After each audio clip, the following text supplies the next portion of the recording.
ఆత్మబంధు నమో నమః. మనము రోజు జీవన మాధుర్యం గురించి తెలుసుకుంటున్నాము. ఈరోజు God is one, God is everywhere అనే దాని గురించి తెలుసుకుందాము. బ్రహ్మమనవుడు పరమాత్మ ఒక్కడే ఉన్నాడు.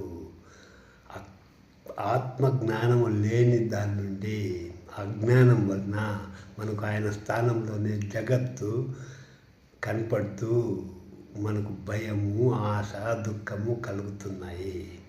ఆత్మజ్ఞానం అనే వెలుగులో సహాయంతో పరమాత్మను తెలుసుకున్న క్షణంలోనే దుఃఖరహితము, ఆనందమయము అయిన బాహ్యమే సత్యమని అనుభవం అవుతుంది. ఈ జగత్తు మిథ్య అని తేలిపోతుంది.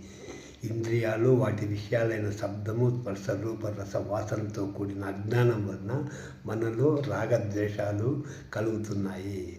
మానవుల్లో కలి ప్రభావం వలన సత్యము, ధర్మము, సాటి జీవుల పట్ల ప్రేమ, దేవతల పట్ల భయభక్తులు కొరవడ్డాయి. యజ్ఞ దాన తపస్సులు లోపించాయి.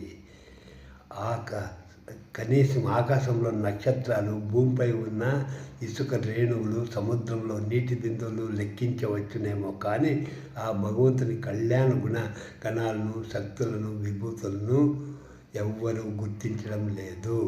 సాధ్యం కాదు.